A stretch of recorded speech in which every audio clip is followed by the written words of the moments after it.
Como relacionar o papel do conselho escolar ao projeto político-pedagógico? O PPP ele se configura como um projeto em ação. O PPP ele tem foco na aprendizagem, por meio do planejamento, implementação e avaliação das ações da escola. O PPP ele sempre deve ser feito de forma coletiva, tendo a presença de todos os segmentos da comunidade escolar. Através do PPP, é avaliado o desempenho daquela escola. É pensado no que deve ser melhorado, avaliado o PPP anterior e pensar os objetivos que foram alcançados, os objetivos que devem ser repensados, melhoradas as ações e também pensar aquilo que deve ser feito para melhorar o desempenho dessa escola. No PPP também deve levar em consideração a vivência desses alunos, a vivência dessa comunidade. Não se pode pensar em um PPP de uma forma de uma escola da cidade para uma escola do campo. A escola do campo demanda de outras necessidades. A escola do campo tem as suas habilidades e necessidades diferentes de uma escola da cidade. No PPP, deve-se pensar nessas necessidades da escola do campo, como, por exemplo, a necessidade de um transporte escolar, a estrutura física da escola, deve-se pensar também na adequação de um calendário escolar, respeitando um período de colheita, um período das condições climáticas. Muitas regiões as condições são bem fixas em determinados meses do ano, meses de muito calor, meses de muito frio, períodos de muita chuva, e isso, consequentemente, influencia no processo escolar.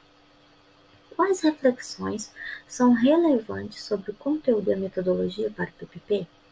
O tipo de educação a ser desenvolvida na escola e a escolha dos conteúdos e metodologias adequadas às escolas de campo. Conforme a leitura do material disponibilizado, nós identificamos exemplos de metodologias utilizadas na escola do campo, como a utilização da metodologia de Paulo Freire. Por que Paulo Freire? Paulo Freire ele respeita o conhecimento do homem, ele respeita esse conhecimento prévio que o indivíduo tem.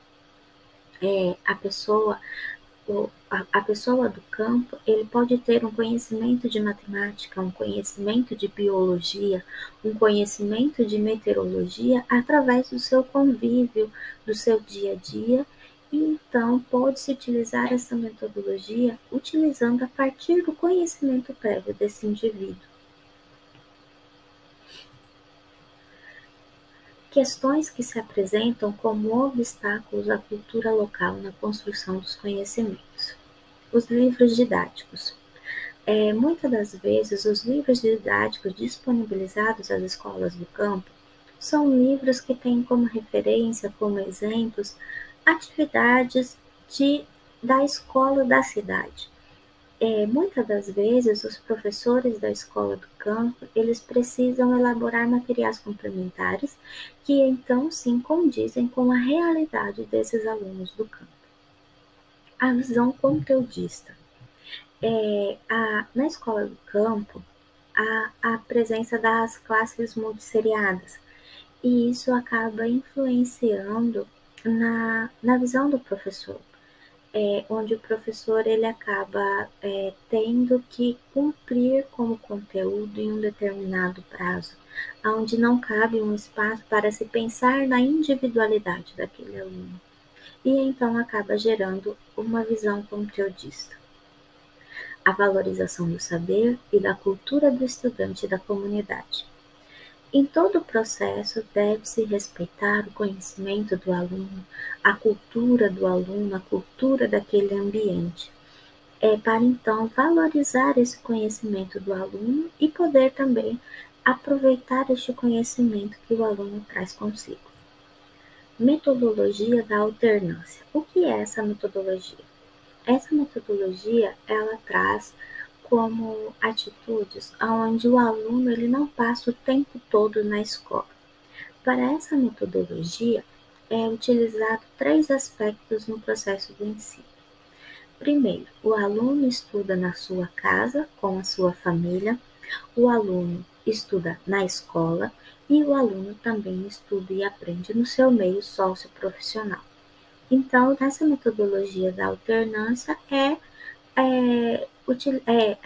feito também com a presença da família. A família também está presente nesse processo de aprendizagem do aluno. E também a comunidade socioprofissional. O conselho escolar e a alfabetização. No processo do conselho escolar da educação no campo, ela tem como visão também incentivar a alfabetização das crianças, adolescentes e jovens e dos adultos como um todo. O conselho escolar, ele deve se adaptar ao conselho escolar às necessidades do campo. Esse conselho escolar ele deve ser formado pelos componentes que vivenciam a comunidade escolar: os professores, os pais, os alunos, os responsáveis por esses alunos, que são aqueles que conhecem as necessidades reais dessa comunidade. Como eu disse, adaptar o calendário escolar às necessidades do campo. Muitas das vezes, os períodos climáticos são bem marcados em determinadas regiões. Há períodos de muito calor, há períodos de muita chuva, há períodos de muito frio, e isso, consequentemente, influencia no ensino dessas crianças. Muitas das vezes, a chuva impossibilita as crianças de irem à escola. Logo, também pode-se pensar no transporte escolar dessas crianças. A escolha ou a criação das metodologias, como também citado, como exemplo, a metodologia de Paulo Freire, aonde respeita o conhecimento prévio do indivíduo, aonde respeita o conhecimento do homem do campo. A escola e o conselho escolar. Identificar para que avaliar numa escola do campo. Para a continuidade das ações e obter as informações do processo de aprendizagem. Se essa aprendizagem está ocorrendo de forma avançada, se está obtendo os objetivos ou não. Esse sendo o foco da avaliação. Sempre pensando que a avaliação ela não deve ocorrer de forma classificatória e muito menos de forma punitiva. A avaliação ela deve existir com o principal objetivo de melhorar o processo educacional, como uma resposta para o professor e também uma melhora diária. Como avaliar? A avaliação no meio da educação do campo ela deve ser pensada como um método de inclusão e de emancipação dos sujeitos sociais do campo. O que avaliar na escola do campo? O processo da aprendizagem na escola do campo, ele traz as condições da escola, do professor e do aluno. Avaliar o aluno nunca deve acontecer de forma isolada, apenas naquele processo escolar. Para ser feita a avaliação desse aluno, deve levar em consideração todos os aspectos sociais, as questões no âmbito onde esse aluno convive. Para assim poder contribuir no seu aprendizado.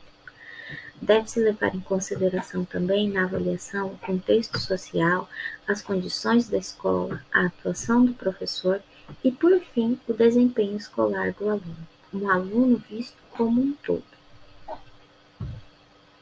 Aspectos-alvo da avaliação escolar da escola cidadã e de qualidade. O contexto social, novamente mencionado, as condições da escola e o desempenho escolar dos estudantes. Essas são as nossas referências, utilizado como conselho escolar e a educação do campo. Este trabalho foi realizado para a disciplina de Gestão e Organização do Trabalho Pedagógico das Instituições de Ensino, ministrado pelo docente professor Bartolomeu José Ribeiro de Souza. Apresentado pelas discentes do curso de Pedagogia do terceiro ano vespertino da Universidade Federal de Mato Grosso. Discentes: Claudineia Paula dos Santos, Daniele Cristina Cipriani Couto Pereira, Juliana Pena de Paula Santos e Kátia Cristina Ferreira de Jesus. Muito obrigada.